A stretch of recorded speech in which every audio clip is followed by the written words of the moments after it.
it's still on the time on the East Coast in America. I go, oh, man, it is early. And look, all these people came. Was everybody up at the casino until 7 o'clock in the morning and you just stayed up and came here? No. Or was that only Matt? The worst part is all the games were off. He was just in there. No one wanted to tell him. They just like, yeah, this little thing out. And Matt will tell you, when he started, if somebody was going to be out late, one of the band members, somebody had to stay with them. And like, so sometimes you're out till like 6 in the morning. And I would see Matt, like I'd be going downstairs to get breakfast, and Matt is like coming in. And oh man. I was working. Yes, he was working. But that's why you do those jobs, you get to a certain age, and then your body goes, Man, tap out. yeah, you tap out. It's like, you know, but some of the band members have a lot of stamina. I will say that. Some don't. Some don't. All right, so how about this? What about cruise stories? Tell us some cruise stories where you had to stay out all night, you're with the guys, and maybe you had like your trusty roadie with you or something. Who are the go-to crew guys that you absolutely need out there at all times, like basically in case it hits the fan? Matt, so there have been times when one of the crew members, you see them not too far away from showtime, and they are not in the best shape. You know what I'm talking about? When they're talking to you and you only understand like every fourth word. I'm trying to guitar. And you go, holy shit.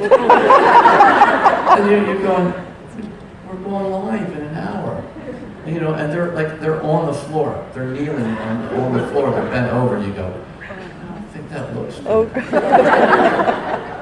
I mean, and, you know, everybody has had that. Every band in the world has had that, where you know, some of the crew guys are more active during the show. Like, you know, you have the guys that set up the steel on the stage, and you know they're ready. You know, so you watch them.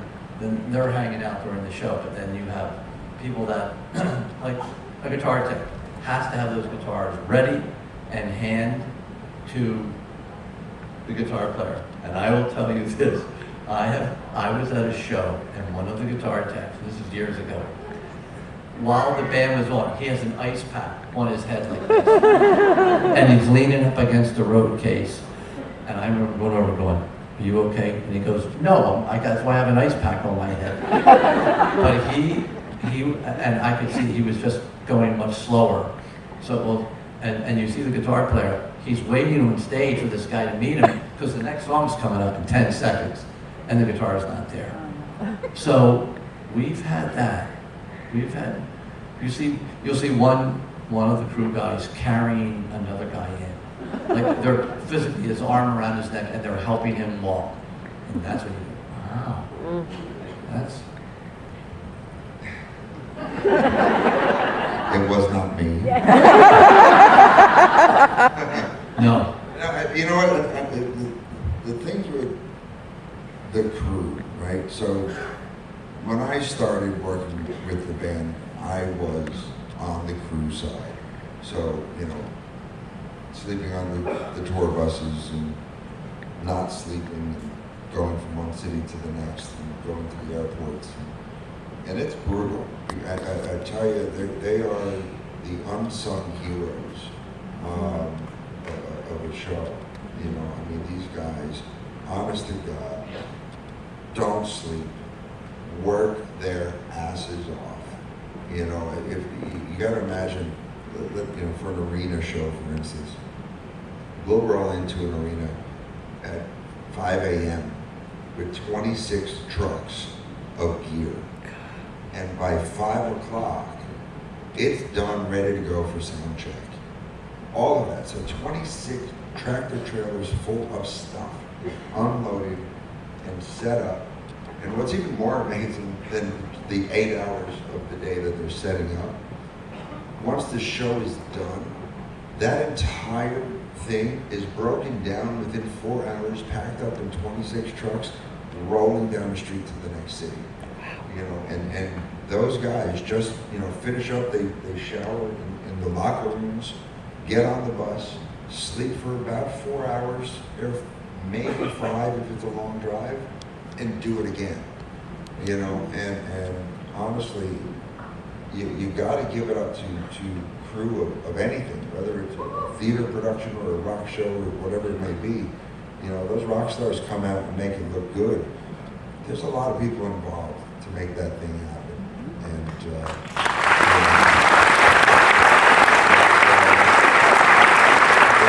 they really deserve it.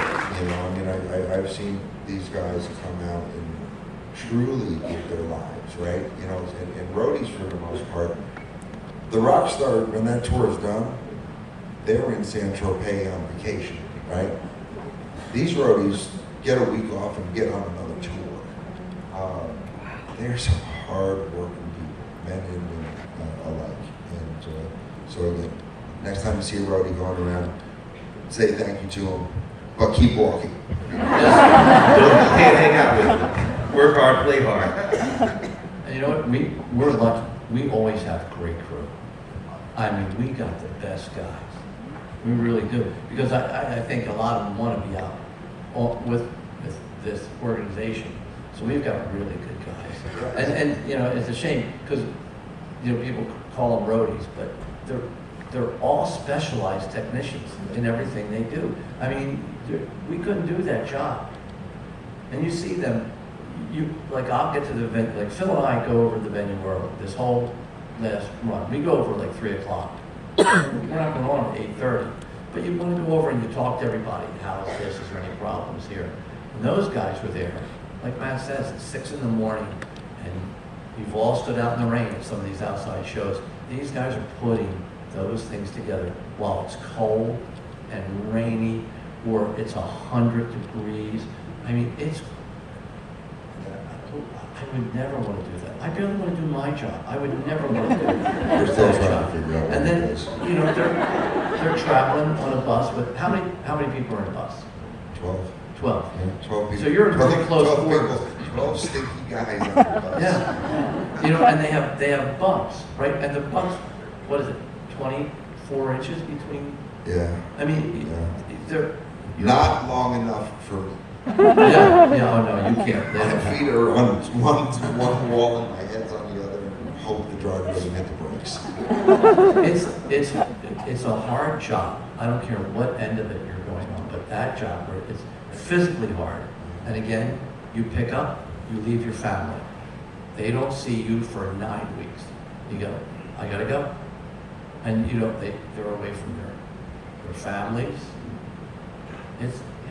It's a hard job to do. I wouldn't want to do it. I mean, I really don't want to do anything. I'd like to just get paid for nothing. You can't convince your brother to do that. We're trying. Except he says, I already pay you for doing it. I knew that one was coming. But yeah, so it's you know, and if you've been a long time fan and you've seen the videos, like Anthony Bongiovi will do those time lapse photography where you see the stage, where you see that empty venue, and then boom, boom, boom. And those guys, the guys that go up, the steel guys, and hang up there, wow, I don't want to do that ever. No, but it's a big undertaking. Again, they do it for the fans. Because if the fans don't show up, then it's just us looking at one another going, oh, what do we do now? Cheers. If you got a little time, let's open it to the audience. Let's get some questions from out there.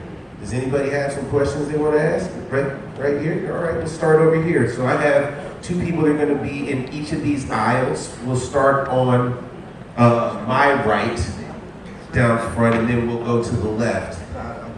All right, so starting right here. Hello, I'm Irene from Switzerland, and I have a question. Before the show, there are always songs playing, And you always play like Queens of the Stone Age, a band I like very much. And I'm wondering who picks the songs and who is Queens of the Stone Age fan or likes their music. Okay, so the walk-in music that we're playing when you come in, a lot of times it's actually the front of house engineer, who's the engineer who, runs that giant PA. But I'm always like going up and asking for songs. I asked him to put a couple Beatles songs in. I always asked him to put AC/DC in. And my whole thing was, because I used to there were a couple tours where I did the walk-in music, and especially if it was a long day, and because these stadium shows where it's just general admission, people are lining up at like 6 in the morning. So then they come in, and you guys stand there all day in the sun. I mean, you go, wow. So I used to put Girls Got Rhythm right before the band came out, because I wanted to see the crowd reaction. Because if they're still alive, after this, and they're ready to rock the whole thing, and you can see everybody, Girls Got Rhythm, and everybody sort of rocking to it, you go, this is going to be a great show. Because what makes a great show is not just the band playing well, but it's the stuff they get back from the audience. And you watch when the audience is energized from the first song on, you see it's something amazing. So you all set the tone of that show, truly. That band walks out. If you guys are on fire, they're feeling it. And as much as you all are feeding off of them, they're feeding off of you. Yeah. So that most of the time it's the front of house engineers, because that's his domain. That's his little thing there. He puts